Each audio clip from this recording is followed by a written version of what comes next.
All right, let's dive into something that sounds, well, completely backward. How do you become unforgettable? The secret might actually be disappearing. I know, it sounds like a paradox, right? But stick with me because we're about to unpack how strategic absence could be the ultimate power move, especially in a world that's just obsessed with being seen all the time. Okay, so first up, we have to talk about what's called the visibility trap. You know the drill. We're told over and over again that to get ahead, you've got to be seen, be present, be available 24/7. But is more really always better? And this quote right here, man, it just nails it.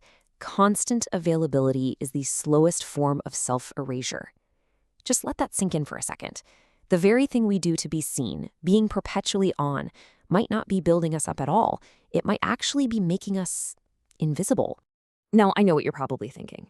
Hold on a second. Isn't being visible and available like the key to success today? And you know what? That's a totally fair question. Our jobs, our social lives, everything seems to depend on it. So how on earth could pulling back possibly be the right move? Well, to get why, we need to look at the dark side of our obsession with being present all the time. This is what we call the decay of overexposure. It's that tipping point where your presence stops being a positive and just becomes noise. So what is overexposure? It's basically the idea that your power, your influence, your perceived value, it all starts to crumble when you're just too common, too easy to get a hold of. I mean, it's basic economics, right? When the supply of something is infinite, its value drops to basically zero. Just think about it. If you're always there, always seen, always chiming in, you stop being an event. You're just there. Your input, even if it's brilliant, starts to get taken for granted. It becomes part of the background noise, totally expected and kind of ordinary. Okay, so if overexposure is the problem, what's the solution? This is where things get interesting. A little Machiavellian, you might say. It's called the law of absence. And no, this isn't about hiding in a corner. It's about a deliberate, calculated, strategic withdrawal. Now, let's be super clear about something. This is not the same as ghosting. Ghosting comes from a place of weakness, right? It's about avoidance, and the end result is you just get forgotten. Strategic absence, that's a power play.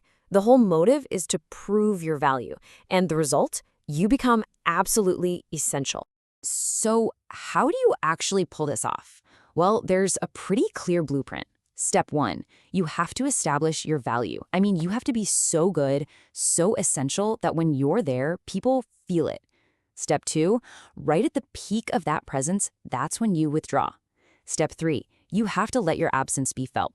Give it time. Let people really notice that hole you've left behind. And then, finally, step four, you orchestrate your big return. And all of this, it builds up to the most powerful part of the whole strategy, what we call the prophetic return. This is where the real psychological magic happens. It's where your absence gets transformed into just immense value. The core idea here is actually pretty simple, but it's so profound. Rarity creates reverence. Think about that. When you're not easily accessible anymore, your presence, your ideas, your work, all of it suddenly has a new weight, a new level of respect and importance. Your scarcity is what makes you valuable. And this is the end game, the big climax of the whole strategy. You want to make your return feel like a prophecy. You're not just quietly slipping back in. No way. It needs to be an event, a moment that feels huge, that solves a problem that popped up while you were gone. Your return is what confirms once and for all that you are indispensable. So, let's just be crystal clear on the objective here, okay? The goal isn't just to disappear for the fun of it. The goal is to vanish for one reason and one reason only, to prove that you are absolutely essential to the survival of the whole system. Your absence is what creates the proof of your own importance.